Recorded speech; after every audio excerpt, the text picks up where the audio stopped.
খাদিজা রাদিয়াল্লাহু আনহার সাথে রাসূলুল্লাহ সাল্লাল্লাহু আলাইহি ওয়াসাল্লামের বিয়েটা কিভাবে হয়?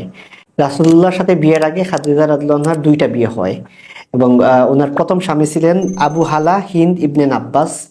ওনার পরিবার থেকে দুইজন সন্তান জন্মগ্রহণ করেন। একজনের নাম হিন্দ, আর একজনের নাম হালা। এরপর উনি যখন মারা যান তখন খাদিজা রাদিয়াল্লাহু আনহাকে বিয়ে করেন আতিক ইবনে আবিদ। উনি অনেক ধনী ছিলেন, অনেক সম্পদশালী ছিলেন। উনি যখন ইন্তেকাল করেন তখন ওনাদের পরিবারে একজন মেয়ে সন্তান ছিল যার নাম হিন্দা। উনি খাদিজা রাদিয়াল্লাহু আনহার মেয়ে, তার মানে খাদিজা রাদিয়াল্লাহু আনহার সন্তান তিনজন। আতিক যখন ইন্তেকাল করেন তখন ওনার আসলে অনেক সম্পদ রেখে যান, কিন্তু ওনার কোনো ছেলে নাই, ওনার কোনো ভাই বোন নাই যারা তার সম্পদের উত্তরাধিকারী হবেন। ফলে ওনার সমস্ত সম্পদের উত্তরাধিকারী হন খাদিজা রাদিয়াল্লাহু আনহা। রাসূলুল্লাহ সাল্লাল্লাহু আলাইহি ওয়াসাল্লামের সাথে বিয়ের আগে খাদিজা রাদিয়াল্লাহু আনহা দুইবার বিধবা হন এবং উনি তখন এমন অবস্থায় ছিলেন যখন সবাই ওনাকে বিয়ে করতে চাইতো বিকজ অফ ওনার ওয়েলথের কারণে, ওনার সম্পদের কারণে। তো ওনার যে সম্পদ ছিল উনি এটা ব্যবসায়ের কাজে বিনিয়োগ করতেন। অর্থাৎ ওনার যে টাকা ছিল সেই টাকা দিয়ে উনি বিনিয়োগ করতেন। কেউ একজন ম্যানেজার হতো, সেই ম্যানেজার ওই টাকা নিয়ে ব্যবসা করতে যেত সিরিয়াতে, সেইখান থেকে পণ্য নিয়ে আসতো এবং মক্কায় এসে বিক্রি করতো, বা মক্কার পণ্য সিরিয়া দিয়ে যেত, ইয়েমেন নিয়ে যেত। কিন্তু দীর্ঘদিন ধরে খাদিজা রাদিয়াল্লাহু আনহা ওনার ব্যবসায় লস হচ্ছিল। অর্থাৎ উনি যেহেতু একজন মহিলা, উনি পুরোটা তত্ত্বাবধান করতে পারেন না, ফলে দেখা যেত যে প্রত্যেকেই মানে লাভটা এনে দিতে পারতো না, বা ওরা আমানতদারিতা রক্ষা করতে পারতো না। এটা ছিল খাদিজা রাদিয়াল্লাহু আনহার নাম্বার ওয়ান কনসার্ন। অর্থাৎ মক্কাতে উনি অনেক পাইতেন কিন্তু বিশ্বাস করার মতো কেউ পাইতেন না। একবার খাদিজা রাদিয়াল্লাহু আনহা ওনার বোনের সাথে বসে গল্প করতেছেন। ওনার ছিল 5জন ভাই, 4জন বোন। তো ওনার যে বোনের সাথে বসে গল্প করতেছেন, ওই বোনের পরিবারে একজন আসে, বা ওনার কাছে একজন আসে যে আসে পারিশ্রমিক চাইতে। তারা মক্কাতে পশু চড়াইতো, বা ছাগল ভেড়া এগুলো চড়াইতো, ওইটার পারিশ্রমিক চাইতে আসে। তো একজন আসে, আসার পর বলে আমরা তো দুইজন, আমি আসছি, উনি আসেন নাই, বাট ওনার পারিশ্রমিকটা আমাকে দিতে বলছেন। তখন খাদিজা রাদিয়াল্লাহু আনহার বোন জিজ্ঞেস করেন যে উনি আসেন নাই কেন? বলছেন যে উনি আসতে লজ্জা পাচ্ছেন, উনি এজন্য আসেন নাই। তখন বলে উনি কে, নাম কি? তখন বলে ওনার নাম মুহাম্মদ, এবং মুহাম্মদ মানে রাসূলুল্লাহ সাল্লাল্লাহু আলাইহি ওয়াসাল্লাম। উনি তখনও নবুয়ত লাভ করেন নাই। তখন ওনারা খুবই আগ্রহী হলেন উনি আসলে কে। খাদিজা রাদিয়াল্লাহু আনহা তখন পাশে ছিলেন, যে একটা লোক এত পরিশ্রম করলো কিন্তু পারিশ্রমিক চাইতে আসতে লজ্জা পাচ্ছে, সেই লোকটাকে। তখন প্রথমবারের মতো খাদিজা রাদিয়াল্লাহু আনহা রাসূলুল্লাহ সাল্লাল্লাহু আলাইহি ওয়াসাল্লামের প্রতি আগ্রহী হয়ে উঠলেন।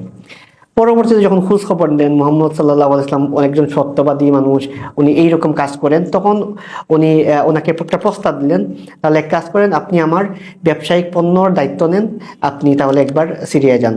তখন রাসূলুল্লাহ সাল্লাল্লাহু আলাইহি ওয়াসাল্লামের সাথে ওনার পারিশ্রমিক বা চুক্তিটা করা হয় 50%, অর্থাৎ যেটা প্রফিট হবে এটার অর্ধেক রাসূলুল্লাহ সাল্লাল্লাহু আলাইহি ওয়াসাল্লাম পাবেন এবং অর্ধেক খাদিজা রাদিয়াল্লাহু আনহাকে দিবেন। এইরকম একটা চুক্তির ফলে রাসূলুল্লাহ সাল্লাল্লাহু আলাইহি ওয়াসাল্লাম এই পণ্য বোঝাই নিয়ে উনি যান সিরিয়াতে। এবং রাসূলুল্লাহ সাল্লাল্লাহু আলাইহি ওয়াসাল্লাম যে সিরিয়াতে যান তখন খাদিজা রাদিয়াল্লাহু আনহা একজন রিপোর্টার, একজন দাসকে প্রেরণ করেন ওনার সাথে, যার নাম ছিল মাইসারা। ওনাকে বলেন যে তুমি যাও, গিয়ে ওই যে মুহাম্মদ যাকে আমি প্রেরণ করলাম তার গতিবিধি লক্ষ্য করো এবং উনি কি করেন না করে সব কিছু তুমি অবজার্ভ করবা, আসার পর আমাকে রিপোর্টটা দিবা। রাসূলুল্লাহ সাল্লাল্লাহু আলাইহি ওয়াসাল্লাম ব্যবসা করতে যান, সিরিয়াতে ব্যবসা করেন। এর আগে উনি একবার গিয়েছিলেন ওনার চাচার সাথে, পরবর্তীতে আবার যান। যাওয়ার পর যখন ফিরে আসার পর উনি প্রফিটটা দ্বিগুণ প্রফিট দেন। অর্থাৎ অনেকবার লাস্ট কয়েক বছর ধরে খাদিজা রাদিয়াল্লাহু আনহার বিজনেসে লস হচ্ছিল, আর রাসূলুল্লাহ সাল্লাল্লাহু আলাইহি ওয়াসাল্লাম যখন আয়েশা উনি ওনার বিজনেসের পুরো রিপোর্টটা দেন, দেখা যায় লাভ হইলো।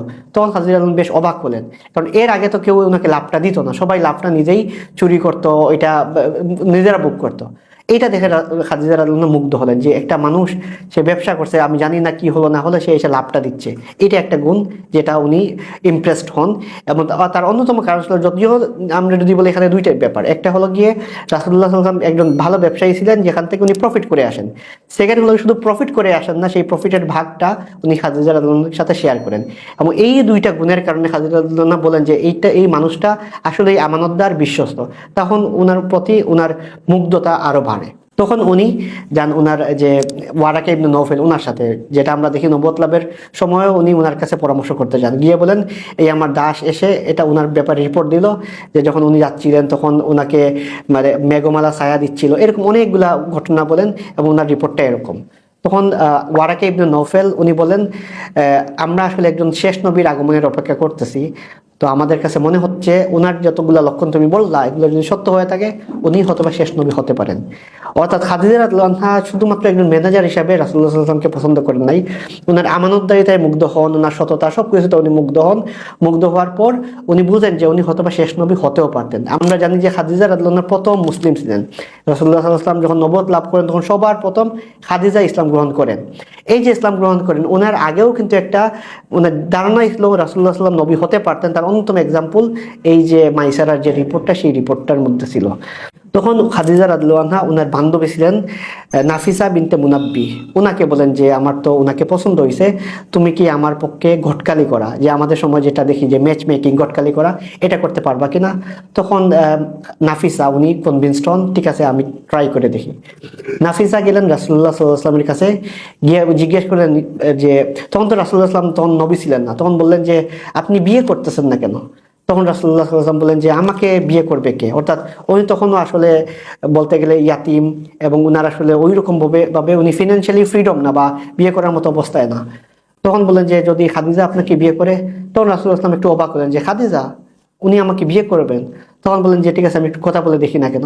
তখন রাসূলুল্লাহ সাল্লাল্লাহু আলাইহি ওয়াসাল্লাম শর্ত দিলেন যে আমার চাচারা তখন আমার গার্ডিয়ান, ওনারা যদি কনভিন্স হয়, ওনারা যদি মানে, তাহলে আমি বিয়ে করব।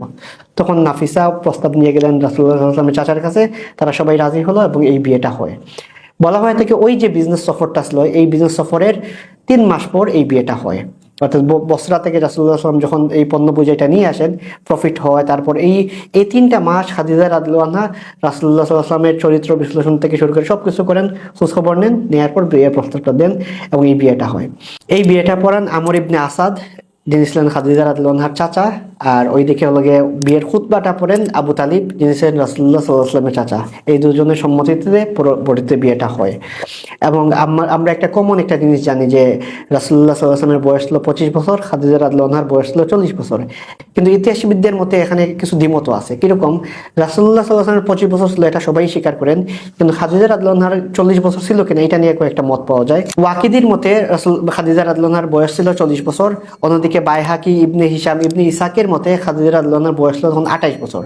অর্থাৎ রাসূলুল্লাহ সাল্লাল্লাহু আলাইহি ওয়াসাল্লামের বয়স তখন 25 বছর, খাদিজা রাদিয়াল্লাহু আনহার বয়স ছিল তখন 28 বছর। মডার্ন যারা সিরাত বিশ্লেষক, তারাও বলেন, এই মতটাও তারা অনেকটা প্রিফার করেন, এই কারণে যে একজন 40 ঊর্ধ্ব একজন নারী 40 বছর পর উনি কিন্তু রাসূলুল্লাহ সাল্লাল্লাহু আলাইহি ওয়াসাল্লামের 6 জন সন্তানের মা হন। তো এটা স্বাভাবিকভাবে অনেকেই বলেন এটা আসলে ইমপ্র্যাকটিক্যাল, এবং এটা যদি ওয়াহির কোনো বিষয় থাকতো যে এটা মানতেই হইতো, তাহলে তো আপত্তির কোনো ব্যাপার না। এটা একটা হিস্ট্রিক্যাল ফ্যাক্ট, এবং এই হিস্ট্রিক্যাল ফ্যাক্টটাতে অনেক আলেমগণ বা অনেক ঐতিহাসিক বলেন ওই সময় খাদিজা রাদিয়াল্লাহু আনহা বয়স 28 বছর। অনেকেই বলেন, মডার্ন অনেক ইতিহাসবিদ, এটাই লজিক্যাল হওয়ার কথা। কিন্তু এটা আসলে ফ্যাক্টটা এত বড় কিছু না, যদি 40ও হয় 40, 28ও যদি হয় 28, এত বড় কিছু না। কিন্তু এই যে একটা মতামত পাওয়া যায়, সেটা আমরা সিরাত পড়লেই পাই। রাসূলুল্লাহ সাল্লাল্লাহু আলাইহি ওয়াসাল্লামের মোট সন্তান ছিল 7 জন, এবং 6 জন সন্তানই জন্মগ্রহণ করেন খাদিজা রাদিয়াল্লাহু আনহার গর্ভে। তার মধ্যে 2 জন ছেলে, 4 জন মেয়ে। একজন ছেলে হলেন গিয়ে কাসিম, যার নামানুসারে রাসূলুল্লাহ সাল্লাল্লাহু আলাইহি ওয়াসাল্লাম ডাকা হয় আবুল কাসিম। আরেকজন ছেলে নাম হলো আব্দুল্লাহ, এবং ওনারও কিন্তু আরেকটা 2টা উপনাম পাওয়া যায়। আর বাকি 4 জন মেয়ে, যেই 4 জন মেয়ের নাম আমরা জানি, প্রত্যেকে ইসলামের যুগ পেয়েছেন এবং প্রত্যেকে ইসলাম গ্রহণ করছেন। একজন জাইনাব, একজন রুকাইয়া, একজন উম্মে কুলসুম, একজন ফাতিমা রাদিয়াল্লাহু আনহা। ওনারা 4জনও ইসলাম গ্রহণ করেন। এই 6 জনের মধ্যে 5জনই রাসূলুল্লাহ সাল্লাল্লাহু আলাইহি ওয়াসাল্লামের জীবদ্দশায় ইন্তেকাল করেন। শুধুমাত্র ফাতিমা রাদিয়াল্লাহু আনহা রাসূলুল্লাহ সাল্লাল্লাহু আলাইহি ওয়াসাল্লামের ইন্তেকালের 6 মাস পর ইন্তেকাল করেন। এই ছিল খাদিজা রাদিয়াল্লাহু আনহার সাথে রাসূলুল্লাহ সাল্লাল্লাহু আলাইহি ওয়াসাল্লামের বিয়ে, সংসার জীবন, এবং এই সংসারের ফলে যে 6 জন সন্তান জন্মগ্রহণ করে তাদের হিস্ট্রি। এবং অন্যদিকে খাদিজা রাদিয়াল্লাহু আনহা আরো 3 জন সন্তান ছিল, আমরা আগেই আলোচনা করলাম যে ওনার 2 জন হাজবেন্ড থেকে 3 জন সন্তান ছিল, টোটাল সন্তান ছিল 9 জন। এবং এই বাকি 3 জনের মধ্যে অনেকেই বলা হয়ে থাকে ইসলাম গ্রহণ করছেন এবং রাসূলুল্লাহ সাল্লাল্লাহু আলাইহি ওয়াসাল্লামের সাহাবী হওয়ার তাদের মর্যাদা লাভ করেন। এই ছিল খাদিজা রাদিয়াল্লাহু আনহার সাথে রাসূলুল্লাহ সাল্লাল্লাহু আলাইহি ওয়াসাল্লামের পুরো সংসার জীবনের হিস্ট্রি।